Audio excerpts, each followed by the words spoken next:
Hi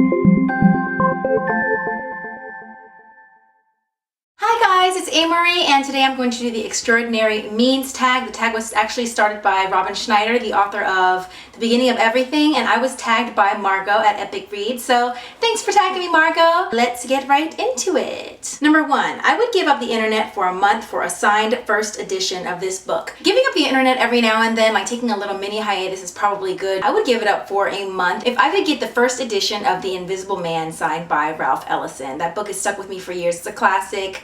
I think, where is that book right now? I think my sister has that book. I only read it once, but I think it's time for a reread too, FYI, or BTW.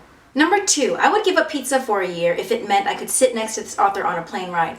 First of all, that's serious business. If we're talking about giving up pizza, because pizza is one of my favorite foods. Now, I do love lots of food because I'm a foodie, but pizza is definitely up there as one of the top. I won't say J.K. Rowling because I think that's kind of the easier answer, the one that's kind of like right off the top of my head, but I would also love to sit next to George R.R. Martin. I really admire him as a writer, and he seems to have such a nice personality, as well as Patrick Rothfuss. I have yet to read The Name of the Wind, which is actually, where is that? Is it up here? What I really like about the two of them is, from what I've seen on the internet and online interviews and things like that, they're just both so nice. They're just very gracious people, and I just think that they'd be a pleasure to sit next to and have a conversation with. Number 3, I would sit through 1,000 hours of commercials if it would ensure that Hollywood made this book into a movie. You guys, The First 15 Lives of Harry August by Claire North. I think I've told you guys about this about a million gazillion times. It's such a good book. Like, when I was reading it, the voice is so strong. It's fast-paced yet moody. I actually casted someone. I don't know if I can pronounce his name correctly. Michael Fassbender. He's a terrific actor, and somehow I definitely saw him as one of the characters. Not the main character. Well, actually there are like 2 main characters. Not the protagonist, but the other main character. I won't say too much because I don't want to spoil you on anything with this book, but yes, like when I finished reading this book, I think I told you guys, I stood up and I clapped. Like, I clapped when I finished this book, and I could totally see him playing this part. And I don't even do fan casting, but somehow he was perfect for this role. So please, someone adapt The First 15 Lives of Harry August for film. And yes, I would sit through thousands of hours.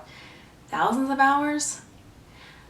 Well, to be, you know, there's a limit. Number 4, I would never read a new book again if it meant I could live inside this book. This one's kind of easy because I'm sure a lot of people will say this one. It's kind of like the go-to, but it's the go-to for a reason. It's Harry Potter, the world of Harry Potter. When it comes to going to magical schools, whether it be Hogwarts or Brakebills, I would actually choose Brakebills of Magician's Trilogy by Lev Grossman, because I feel like I would really learn some for real magic. Going to Brakebills is kind of like going to college. So you can actually go to Hogwarts for high school, or its equivalent, which is kind of like junior high and high school, and then go to Brakebills.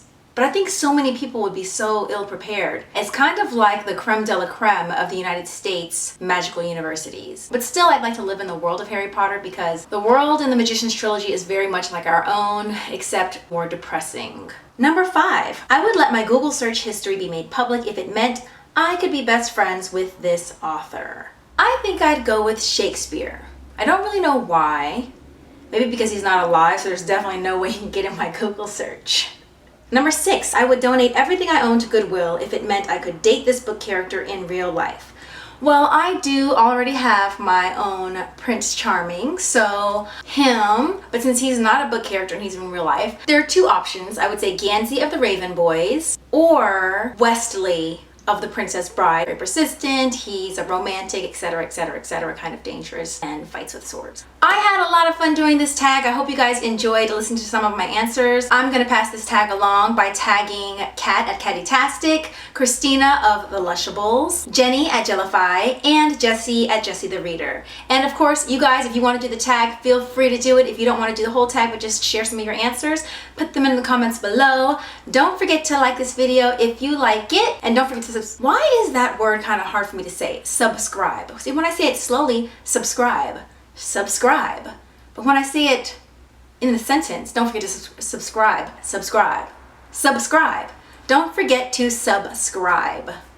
Yeah, don't forget to do that. I'll see you guys later. Bye. Everything. I'm not going to say too much about this book because it does not come out until September. It's by Nicola Yoon. Her husband did the illustrations inside of the book, and the book is told mostly in prose, but also I am messages,